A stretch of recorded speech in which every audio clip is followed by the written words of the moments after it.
The year-end holidays inspire joy and generosity in many people throughout the world.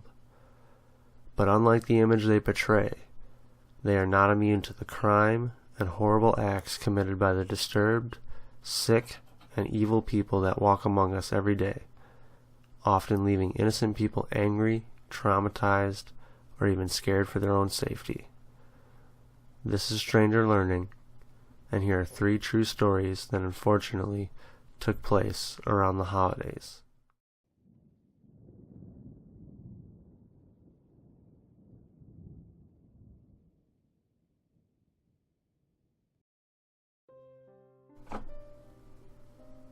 This was about 10 years ago, but I remember it clearly. At the time I was working a swing shift, so I would get off of work downtown at 12 a.m. and had to wait 30 minutes for a bus, which took an additional 30 minutes to get to the stop closest to my house, which was a little under a mile away. I rode this bus every night, and it was usually fairly empty aside from myself and a few other people getting off retail jobs who I'd see pretty often. This happened during the holidays, so stores were open super late and closing employees rode the bus. But I was at the last stop on the line, and I was usually the last person on the bus.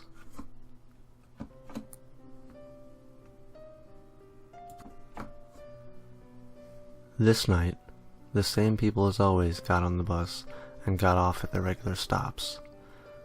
The second to last stop, I noticed that another guy was still on the bus. Another guy I had never seen before, and I saw that he was watching me. I was 18 years old at the time, dressed in a sorta junky clothing outfit. I worked at a homeless shelter, so never dressed up nice or anything. But still occasionally drew the attention of creeps on the bus because I was a girl, alone, at night. Whatever, I thought to myself. I'd usually just tell creepy guys to fuck off, and at the very worst, they'd be like, "You're a bitch," and that was the end of that. By 18, I dealt with it plenty of times, so I wasn't particularly upset by this. But this creepy guy was sort of different. He was an overweight, Middle Eastern guy, dressed in a knit sweater, slacks, and wire-framed glasses. He didn't say a word the entire time we were on the bus, just stared, never breaking his gaze, just transfixed on me. Finally, we got to my stop. The last stop, and he was still sitting in the back of the bus, watching me as I got off. I thanked the bus driver, got off, and realized that the dude was still on the bus. I started walking up the hill to my house like I always do, and I noticed that the bus was still sitting at the stop instead of pulling out and putting on its TO terminal sign like it normally did. Weird, sure, but I kept walking. I'd made it about 500 feet. I heard the bus pull out and drive off. And then I heard somebody running up behind me. Without even looking back, I knew it was the guy from the bus. He was 50 feet behind me. At this point, I can hear him heaving to catch his breath, and he yelled out, "Princess, please, wait." And of course I didn't wait. I just kept going, but he didn't stop. He kept yelling, "Please, please, princess, I want to make love to you. I have money, please, I will pay you." I didn't stop. I didn't want to make eye contact or acknowledge him, but I'm also walking down a dark street with no cars and no people, and he is hot on my tail, but can't keep up with me and seems pretty winded. By the time I made it down the block, he was yelling at the top of his lungs, "Princess, princess, please let me make love to you. I will pay you. Just stop. Princess, please, please." And started sobbing, absolutely wailing, all while yelling that he wanted to make love to me and would pay me for it, and calling me princess. He wouldn't stop sobbing, and he was so loud I'm surprised he didn't wake anyone in the neighborhood up. At this point, he's still 50 feet behind me and crying. I was 5 blocks from my house and did not want to let the guy know where I lived. so I decided to call 911. He kept loudly crying and sobbing and pleading me. I let the dispatcher know that some guy was following me and propositioning me and crying, and she can hear him sobbing in the background and said a deputy would be there soon. I live in a really skinny strip in an unincorporated part of the county between two cities with their own police departments, so the response times weren't bad. And I yelled at the guy, "I just called the cops, so leave me the fuck alone." And he just stopped, standing there, sobbing. I keep walking, but slowly. Since I'm so close to my house, a couple minutes pass and there's lights. A sheriff was coming down the street, and when I turned around, the crying guy was nowhere to be found. The officer asked if I wanted him to go look for him, or if I just wanted a ride home.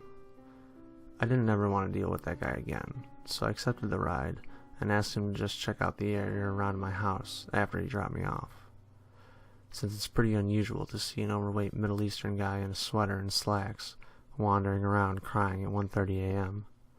on a weeknight in a residential area. I have no idea if they found him. No idea what would happen if they did find him, since I'm not sure if anything he did was actually illegal or just creepy as hell. Needless to say, I deadbolted my house and stayed up all night talking to a friend in a different time zone until it was morning. The guy from the bus. Let's not meet again.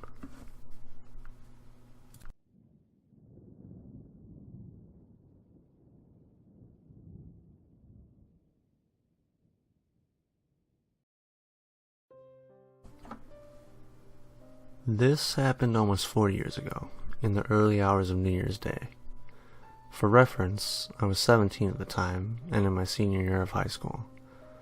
I'm a male, and I'm about 5'10", and weighed about 160 pounds at the time. I lived in the suburbs, and I was at a New Year's party, being held by my friend in his house, which was about a 20-minute walk away from my house.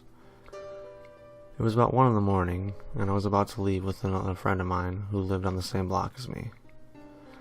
My friend, who was hosting the party, asked if we'd like a ride home, and in hindsight, we probably should have accepted his offer.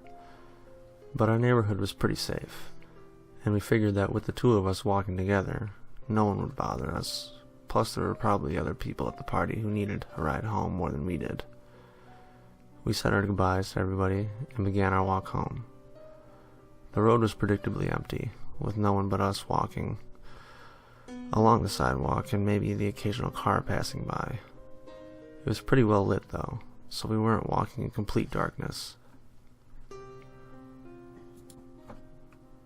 My friend and I wanted to pick up a pack of cigarettes on the way home, so we stopped off at a gas station along the way.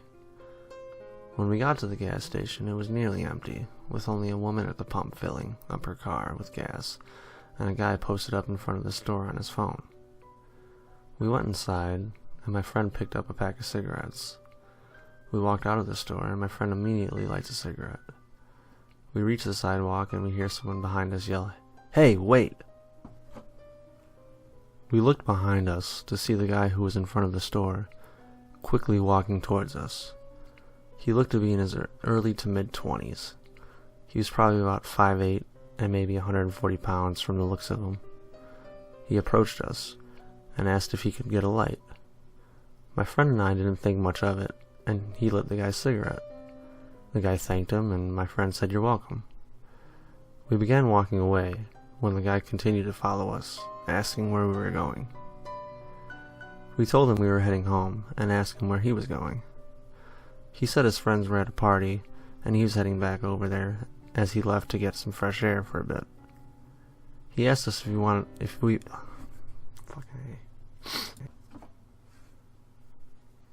He asked us if we wanted to come to the party. This is officially the point where red flags start going off with this guy. Why the hell would a guy in his 20s ask two teenage boys if they wanted to go to a party with him? We told him bluntly that we didn't even know who he was, nor did we know anyone at the party he was talking about, so we weren't going. He starts laughing and says that we seemed like cool guys to party with. He told us we needed to let loose a little. My friend and I told him we were 18 and 17, respectively, to see if maybe that would get him to leave us alone. He chuckled and said that age didn't matter to him, and that he had a brother who was 16, and that he partied with him and his friends all the time. Jesus Christ, can this guy take a hint? I thought to myself.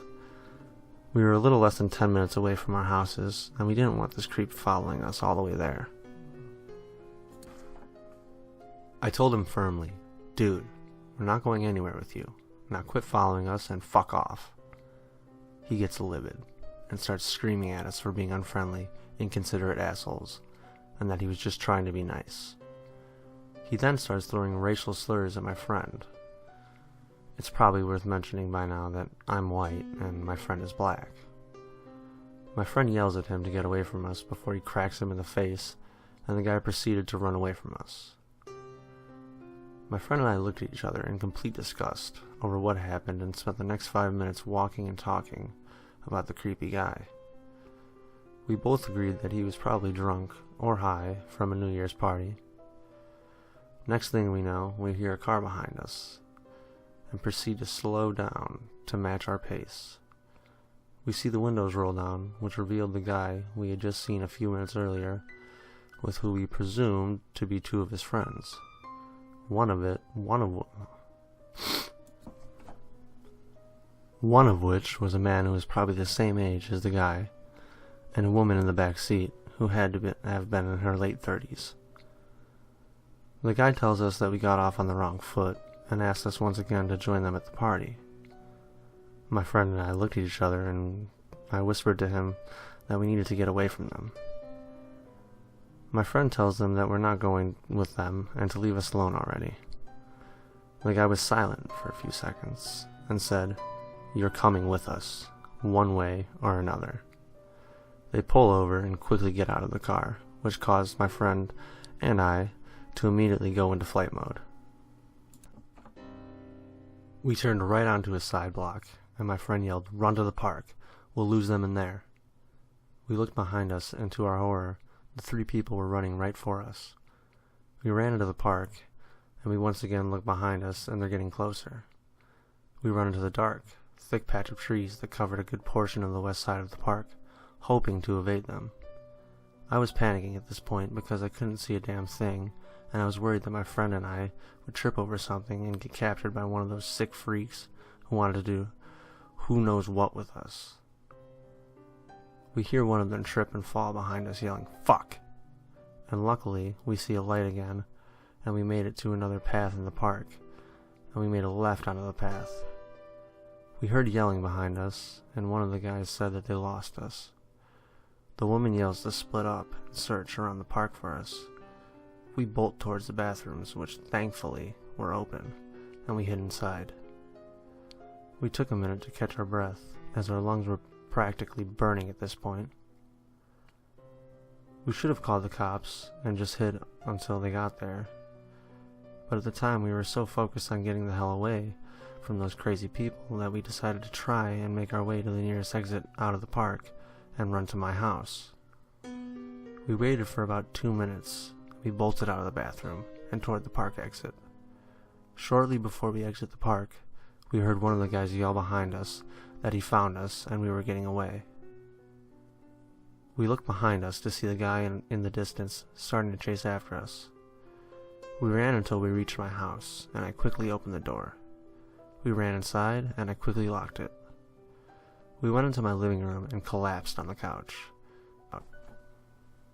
We both sat there silently, trying to regain our energy and calm down after what had happened, hoping they didn't see where we ran to. I looked out the window several times over the course of 10 minutes, and thankfully, they never showed up again.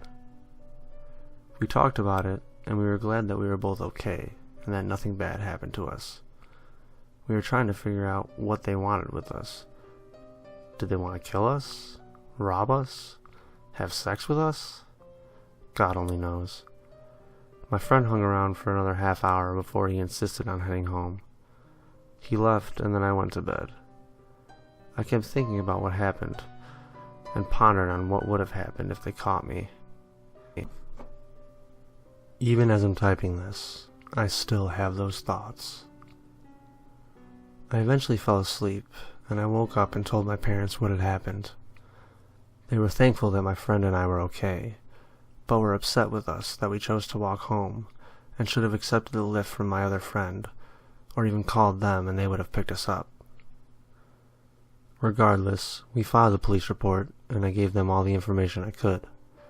Unfortunately, we never heard anything about it again, and I wonder sometimes what the hell they've been doing ever since. I really hope they never harmed another person after that. I can't express how thankful I am that we managed to get away from those freaks, and to this day, this incident is still the scariest thing that has ever happened to me in my life. This incident definitely made me more wary of my surroundings, and I try my best to avoid situations where I need to walk late at night, whether I'm by myself or not. I don't know what would have happened had those people got their hands on me, but I do know one thing. I never want to meet those people ever again.